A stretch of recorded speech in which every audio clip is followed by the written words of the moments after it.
Pemirsa, penggunaan ganja cukup kontroversial. Keberadaannya pun dianggap ilegal dan termasuk dalam obat-obatan terlarang.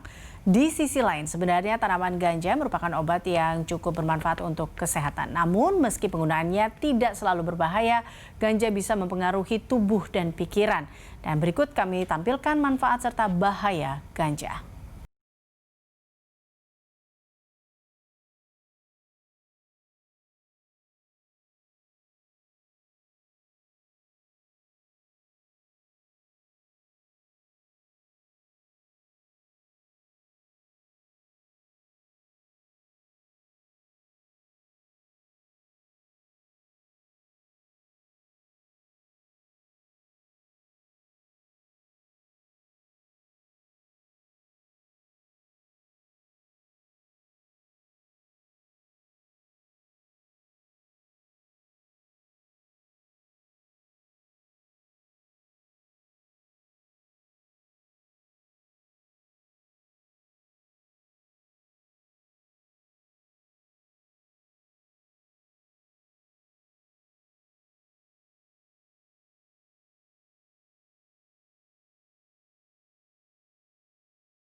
Kembali kepada dua narasumber saya, yaitu Pak Ahwil dan juga Pak Frans. Ini terkait dengan ganja ini. Tadi kita udah lihat beberapa terkait dengan manfaat ataupun juga bahaya dari ganja sebelumnya, Pak Ahwil dan juga Pak Frans.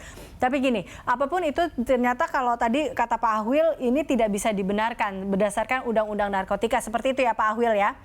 Betul, betul. Oke, nah ini tapi kita balik lagi, kita lihat tadi beberapa case ada yang mengatakan bahwa ini sebelumnya, koreksi bila saya salah, kita pernah dengar kasus di mana sepasang suami istri waktu itu dia mengobati istrinya menggunakan ganja, lalu kemudian dirasakan bahwa istrinya semakin membaik. Tapi kita tahu tadi balik lagi bahwa apapun yang dilakukan ini tidak yaitu salah karena dia akhirnya suaminya terjerat Undang-Undang Narkotika. Nah, saya ke Pak Ahwil dulu. Ini berdasarkan Undang-Undang Narkotika berarti ini memang sudah tidak diberi ampun seperti itu ya? Memang salah berarti? Walaupun itu sebenarnya untuk pengobatan. Meskipun itu untuk pengobatan, tapi kan memiliki saja sudah tidak boleh. Apalagi menanam. Jadi dia menanam, terus memanen, istilahnya kan terus diambil, terus dipakai. Itu sudah nggak boleh. Jadi di Undang-Undang Narkotika itu disebutkan detail sekali. Sampai meracik, mengekstrak, segala macam, membawa, itu aja sudah kena gitu. Jadi, dan itu tadi sudah disampaikan oleh ya Dr. Frans tadi, ini saya rasa sangat jelas sekali. Bahwa ini kan sama sekali belum pernah diadakan suatu penelitian, uji coba, malah di seluruh dunia, apalagi di Indonesia gitu ya. Jadi, kalau misalnya ada obat lain, kenapa harus pakai ganja kan? Jadi kalau masih ada obat lain, kita masih pakai obat lain gitu. Jadi kalau ini memang dia pakai, ya memang dengan sangat menyesal ya. Undang-undang kita memang memperlakukan demikian. Dan itu kan belum pernah ada bukti atau bahwa itu memang manusia yang diberi ganja itu sembuh. Itu kan belum tentu juga kan, belum tahu. Karena dia kan tidak melalui kedokteran gitu. Ya, kalau dokter ini kan sudah jelas kan, sekolahnya jelas, ininya jelas, lama kan gitu. Jadi sudah jelas sekali. Jadi kalau ini memang belum pernah, yang contoh yang paling akhir lah ini kita lihat ini. Orang menemukan vaksin saja sudah melalui tahap-tahap yang sedemikian rumit sampai udah harus uji klinis tahap 3 di saat ini, itu belum boleh dipakai kan. Jadi itu betul-betul suatu hal yang kalau memang ini kan masih mencoba-coba, uji coba gitu. Jadi ya kita memang nggak bisa benarkan karena undang-undang kita memang mengatakan bahwa begitu ada orang yang menanam, racik sampai memakai, itu ada ininya, ada ancamannya. Ancaman hukuman memang lain-lain. Kalau orang nanam lain-lain. Itu sudah namanya, kalau orang menanam itu kan berarti dia sudah menyiapkan. Itu kalau istilah dunia drugs, di hukum drugs itu udah drug producer. Dia yang menanam itu kan. Terus kalau dia membawa itu udah drug dealer. Kalau udah dia ini membagi-bagi, drug distributor. Jadi ini kalau semua terlibat kan ini. Tapi kan kalau melihat apa yang dilakukan ini, kita kan belum bisa membuktikan ini apa betul. Kalau menurut katanya istrinya bertambah baik. Ini kan mungkin yang bisa menentukan dokter dong. Kalau dia kan mungkin juga tidak akan tahu gitu. Kalau dokter pasti tahu ini apa memberikan efek yang penyembuhan atau tidak. atau memang karena kebetulan aja kan, mungkin harinya baik jadi dia bisa mengatakan bahwa ini baik kalau dikasih ganja. Tapi kan itu kan belum ada satu penelitian. Belum ada hasil penelitian yang valid terkait dengan hal ini ya.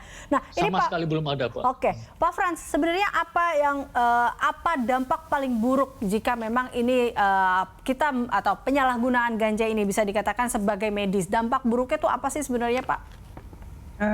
Begini ya, saya melihat secara umum apa itu untuk berkehidupan bangsa yang baik itu ada aturan. Jadi segala macam itu harus ada, kita sebut tuh orderly.